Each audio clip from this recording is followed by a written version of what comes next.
नए कृषि कानूनों के खिलाफ विरोध प्रदर्शन कर रहे किसान पीछे हटने को तैयार नहीं है। किसान संघों ने दोपहर 2 बजे दोबारा मीटिंग की। इससे पहले पंजाब के 30 किसान संघों की सुबह 11 बजे बैठक हुई। दोपहर की मीटिंग के बाद किसानों ने प्रेस कॉन्फ्रेंस करते हुए सरकार पर हमला बोला।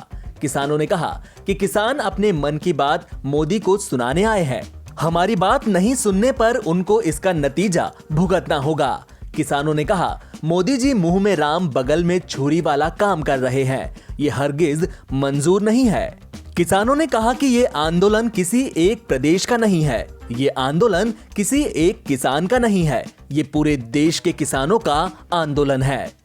किसान नेता ने कहा, मांगे पूरी ना होने तक आंदोलन जारी रहेगा। शांतिपूर्ण तरीके से आंदोलन चलता रहेगा। किसानों का साफ कहना है कि वो पीछे नहीं हटेंगे। वहीं स्वराज इंडिया के राष्ट्रीय अध्यक्ष योगेंद्र यादव ने कहा कि यह आंदोलन ऐतिहासिक है। साथ ही उन्होंने कहा कि यह किसान और सत्ता की लड़ाई है। यह आंदोलन भारत के लोकतंत्र के लिए एक मिसाल की तरह है।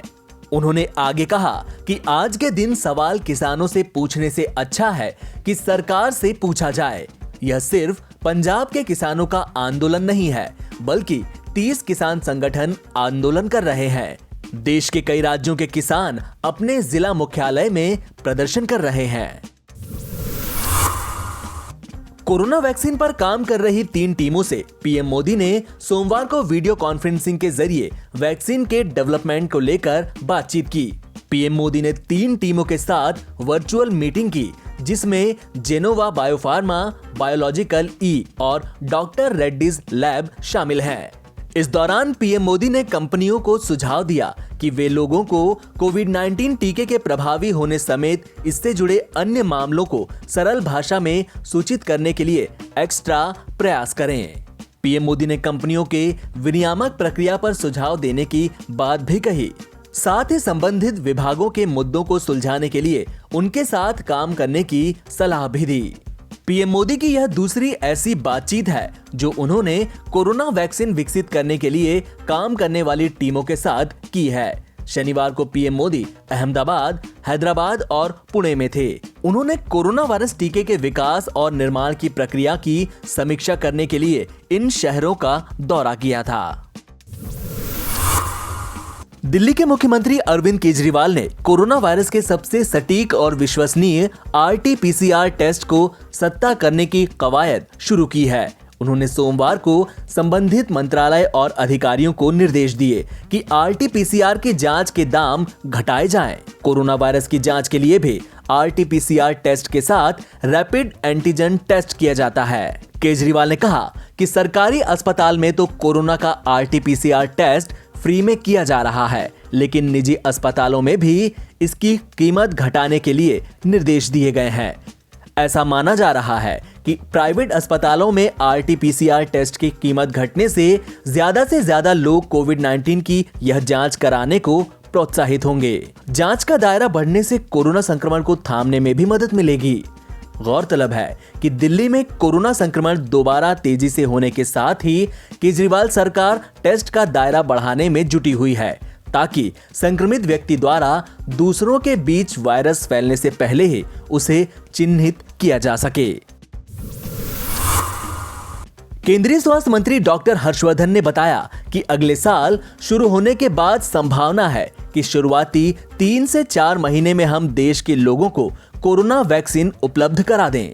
जुलाई से अगस्त तक करीब 25 से 30 करोड़ लोगों को वैक्सीन देने की योजना है और हम इस हिसाब से तैयारी कर रहे हैं। अगला साल शुरू होने के बाद शुरुआती जो 2-3-4 महीने हैं उसमें संभावना है कि वैक्सीन हम देश के लोगों के लिए उपलब्ध करा पाएंगे और जुलाई अगस्त तक लगभग 25 से 30 करोड़ लोगों को हम वैक्सीन देने की योजना हमारी है और उसके हिसाब से पूरी तैयारियां देश के अंदर चल रही हैं।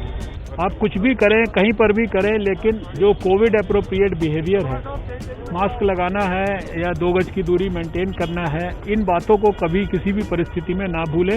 ये आपके अपने स्वास्थ्य की रक्षा के लिए बहुत आवश्यक है। कोरोना काल में पहली बार पीएम मोदी अपने संसदीय क्षेत्र वाराणसी पहुंचे। यहां से पीएम मोदी खजूरी पहुंचे और प्रयागराज वाराणसी 6 लेन हाईवे का उद्घाटन किया। इस दौरान प्रोग्राम में केंद्रीय मंत्री नितिन गडकरी, मुख्यमंत्री योगी आदित्यनाथ और उप मुख्यमंत्री केशव प्रसाद मौर्य उनके साथ मौजूद रहे। इस दौरान पीएम मोदी ने कहा कि देव दीपावली और गुरु नानक देव जी के प्रकाश उत्सव पर आज काशी को आधुनिक इंफ्रास्ट्रक्चर का एक और उपहार मिल रहा है। इसका फायदा काशी के साथ ही प्रयागराज के लोगों को भी होगा। देव दीपावली और गुरु नानक देव जी के प्रकाशोत्सव पर आज काशी को आधुनिक इंफ्रास्ट्रक्चर का एक और उपहार मिल रहा है। इसका लाभ काशी के साथ ही प्रयागराज के लोगों को भी होगा। आप सभी को बहुत बहुत बधाई। मुझे याद है साल 2013 में मेरी पहली जनसभा इसी मैदान पर हुई थी।